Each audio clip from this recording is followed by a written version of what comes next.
Okay, kids, here we are at the slavery exhibit. Now, as you can see, the slaves were kidnapped from their homes, chained together for weeks. They would cram them onto these ships in very appalling conditions. Thousands of women and children are being smuggled across the border. Sexual trafficking of children. And as you can see right here, they were treated like animals.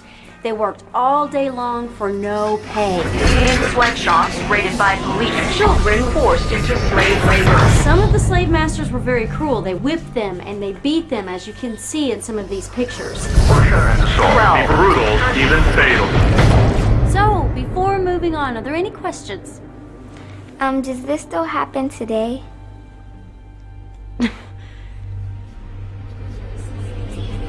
We return to this prophecy that at the end of history there will be slavery. The greatest slavery of all is not the slavery which is behind us, but the slavery which is ahead of us. Can you tell which of these children was not born free? Can you tell which of these children was not born equal? Can you tell which of these children does not deserve to be treated with dignity?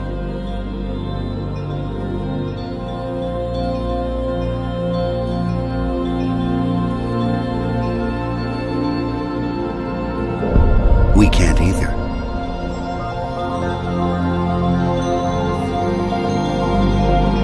What they're doing. Let's bear in mind, we are all equal. If we are all equal, who has the right to make any demands upon you? Who has the right to do anything to command you, demand you, put orders on you? Who has the power?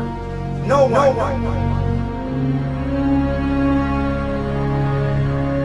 How are you going to get people to change? Small acts of defiance, he says. I'm like, what do you mean by that? Never make a scene. Just left him. Said that I didn't want to be part of his revolution. That I didn't want to see him again. But he phones me. Tells me he misses me and wants to see me. So I do. I see him again. I got him all wrong. Because what he's doing isn't bad. You have to look at the bigger picture. What's good for everyone. When you try to understand the world, one of the first things you'll see is that there are many structures of control that keep almost everyone in check and keep almost everyone repressed to some degree. And when people finally understand some of these structures of control, the first reaction is that they get very frustrated, and some people stay with that frustration for their entire lives. They just run around complaining about the system being fixed against them, and there's nothing anyone can do about it.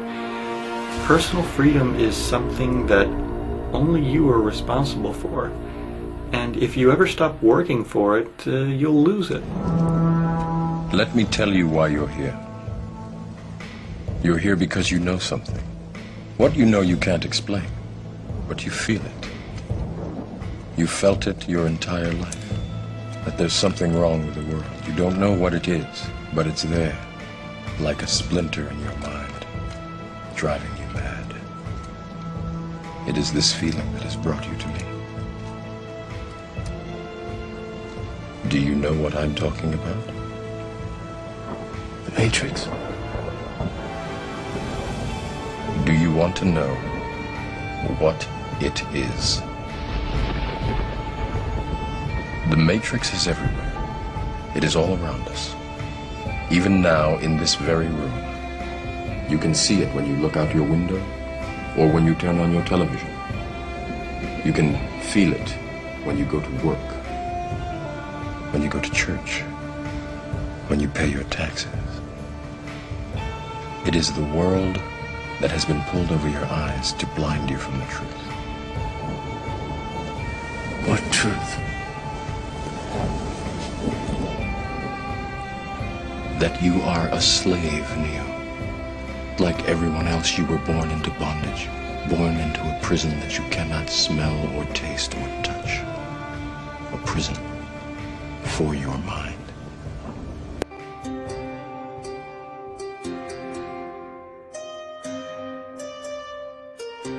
A common misconception among people is that any rule or regulation that governs them falls under one category: law. But there are many other forms of law that people abide by without realizing that they simply do not apply to them.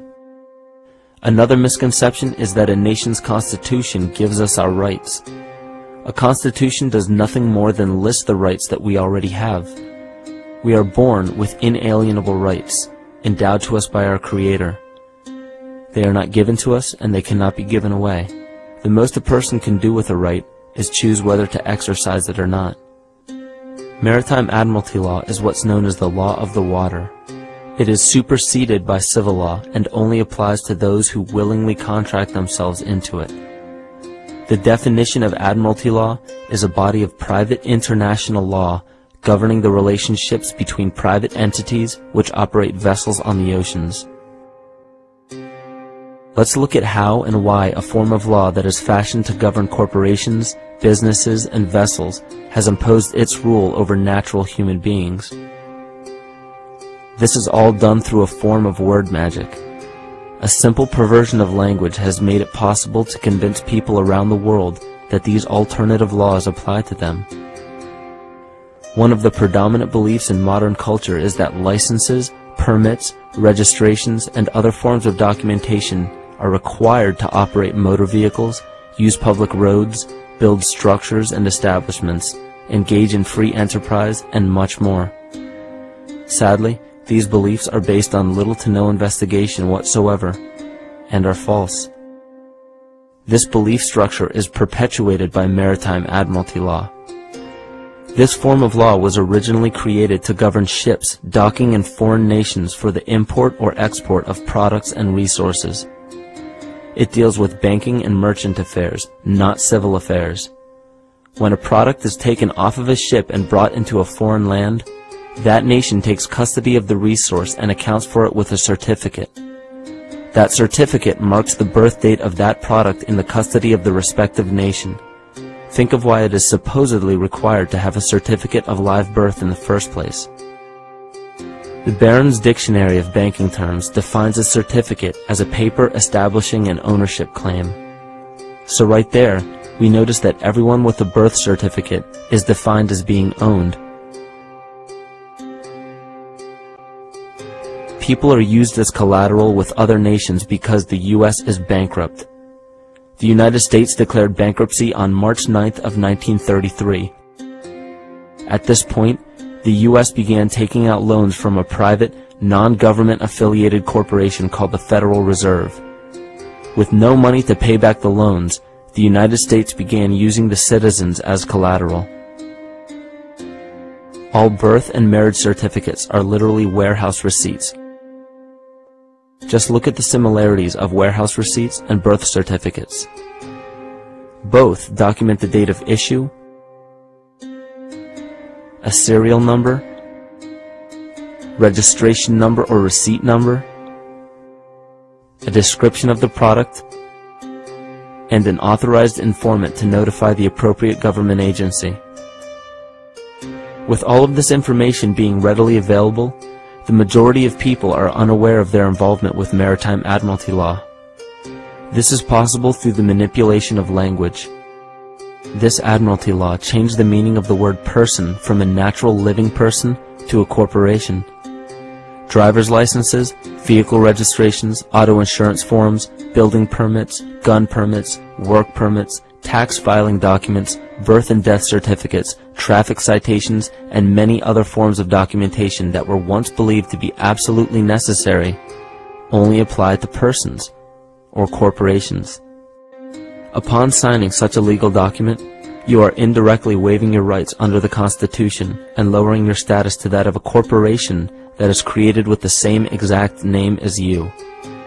The only way to reconcile your true name from the name of the corporation is to take notice that the corporation has its name in all capital letters. This is known as capitis diminutia maxima.